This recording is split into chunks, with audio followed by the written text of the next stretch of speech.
पूरा भाई भी बाबा रे पूरा फुली उड़ेगी बिहुती আহিলে রমকে নমস্কাৰ পাব্লিক বাবাজ ব্লগলৈ আপোনালোক স্বাগতম। আজি মই উপস্থিত আছোঁ হাউলিত আজি মুকলি বিহু উপলক্ষে আজি মই এটা ভিডিঅ'টো বনাইছোঁ। গতিকে আহক ভিডিঅ'টো আৰম্ভ কৰোঁ।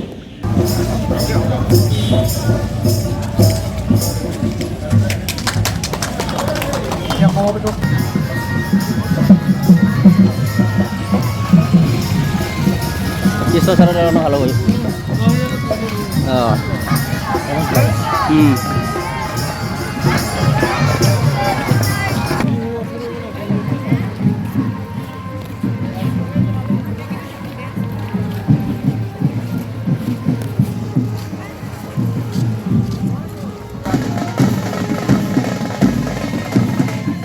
সাংস্কৃতিক সম্পাদক মই তেওঁৰ পৰা জানিব বিচাৰিম। আজিৰ কাৰ্যসূচী আচলতে পুৱাবেলাৰ কাৰ্যসূচী আছিল আমাৰ শোভাযাত্ৰা কুশলে হৈ গ'ল। এতিয়া আমাৰ 3টা বজাৰ পৰা কাৰ্যসূচী আছে মুকলি বিহু প্ৰতিযোগিতা। বিভিন্ন ধৰণৰ দল আহিব, তেজপুৰৰ দল আহিব, মংগলদৈৰ দল আছে, তাৰ ওপৰঞ্চি আমাৰ ওচৰা লোকেলৰ দল এইখিনি গোটেইখিনি আছে। তাৰে বাকে আপোনালোকক পোনপ্ৰথমতে মই দাদাজনক ধন্যবাদ বিচাৰিছোঁ।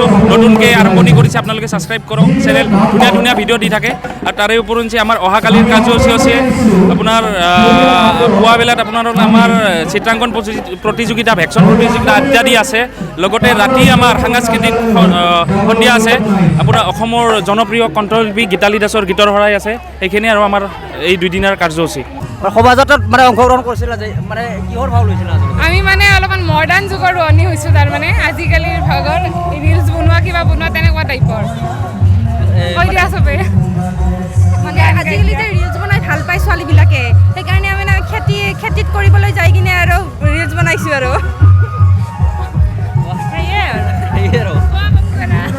আমি মানে নতুনত্বক দেখাইছোঁ কাৰণ মানে ৰোৱনী চবেই হয়, কিন্তু আমি অলপ মডাৰ্ণ হৈছোঁ যাতে মানে অলপ ইউনিকনেছটো আহক আৰু হয় না নহয়, মানুহে চাই অলপ এণ্টাৰটেইন হওক। আৰু কিছুমান ল'ৰাৰ মাজৰ মনৰ এটা প্ৰশ্ন আহে, এই ছোৱালীবিলাকে যেনেকৈ চুটি ড্ৰেছ পিন্ধে, এইটোক লৈ বেয়া ভাৱত লয়, এইটো বিষয়ত কি ক'বা?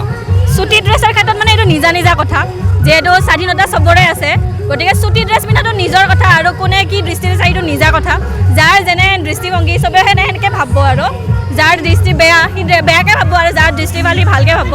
কিন্তু তথাপিও মানে এটা শালীনতা বজাই ৰাখি কিনে আমি ড্ৰেছ পিন্ধিব লাগে, আৰু সেইটোৱে যিখিনি সমাজত চলে। আৰু নিজৰো এটা থাকে ন, নিজৰো এটা সমাজৰ প্ৰতি দায়িত্ববোধ থাকে। গতিকে সেই দায়িত্ববোধটো পালন কৰি কিনে আমি ড্ৰেছ পিন্ধিব লাগে। খুব সুন্দৰকৈ কৈছে। আচলতে যিহেতু বিহু আজি মানে বিহুৰ শোভাযাত্ৰাত অংশগ্ৰহণ কৰিছিলা, বিহু উপলক্ষে কি ক'বা? বিহু উপলক্ষে আমি বিহুগীত এটা গাই দিওঁ।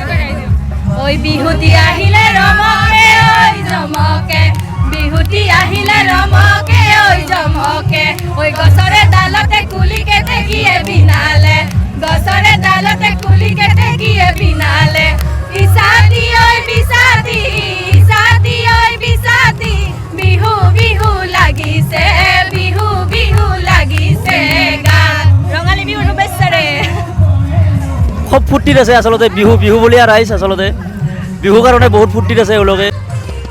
হয়, মোৰ লগত আছে দুলুদা, আমাৰ হাউলিত দুলুদা চবেই চিনি পায় আচলতে।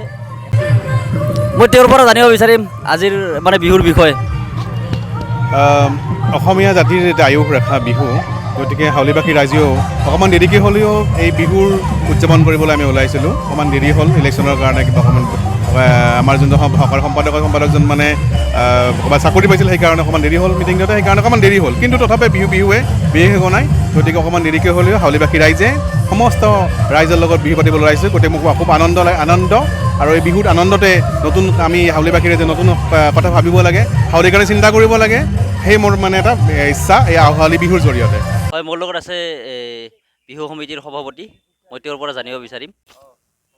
হয়, আজি মুকলি বিহু আচলতে, মুকলি বিহু উপলক্ষে আজি মুকলি বিহুৰ দিনটোত কি ক'ব?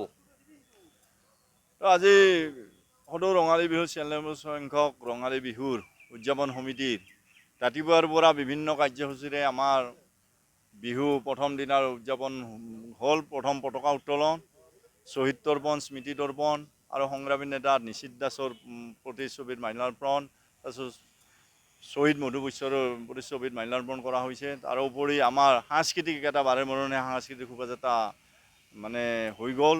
আৰু এইবেলি আমাৰ 5 বজাৰ পৰা মুকলি বিহু প্ৰতিযোগিতা আছে আৰু এই মুকলি বিহু প্ৰতিযোগিতাত আমাৰ বিশেষ আঙুলতা ডেকাক আমি আমন্ত্ৰণ আৰু নিমন্ত্ৰণ কৰি মাতি আনিছোঁ আৰু আমি ৰাইজৰ উৎসাহ উদ্দীপনা দেখি আচলতে খুব ভাল লাগিছে কাৰণ এইবেলি যিটো সাংস্কৃতিক শোভাযাত্ৰা হ'ল বাৰেমহীয়া সাংস্কৃতিক শোভাযাত্ৰাটোত বিপুলভাৱে গোটেই শিক্ষা অনুষ্ঠানৰে আৰু যিখিনি দললৈ আমি আমন্ত্ৰণ কৰি আহিছোঁ সাংস্কৃতিক বাৰেমহীয়াৰ তেখেতসকলে অংশগ্ৰহণ কৰিছে আৰু অংশগ্ৰহণ কৰি যিটো এটা সাংস্কৃতিক শোভাযাত্ৰা কৰিছে আমাৰ আগত আমি গৰু গাড়ীৰে আমি আৰম্ভণি কৰিছোঁ যিহেতু কৃষিভিত্তিক বিহু গতিকে আমি সেই পৰম্পৰাটো ৰক্ষা কৰি এইবেলি আমি গৰু গাড়ীখনো আগত ৰাখিছিলোঁ আৰু গোটেইখিনি কাৰ্যসূচীত আমাৰ সুন্দৰভাৱে ৰাতিপুৱাৰ যিখিনি কাৰ্যসূচী আছিল সুন্দৰভাৱে হৈ গ'ল এতিয়া আমাৰ সন্ধিয়াৰ ভাগৰ যি মুকলি বিহুৰ পিছতে আমাৰ বিহু হুৰিয়াৰ ভিত্তিত জিলা ভিত্তিত আমাৰ গীত মাতৰ পৰিৱেশন অনুষ্ঠান আছে প্ৰাইজমানিৰ গতিকে সেইখিনিও আমাৰ মুকলি বিহুৰ শেষ হোৱাৰ লগে লগে আৰম্ভ হ'ব সেয়ে আমি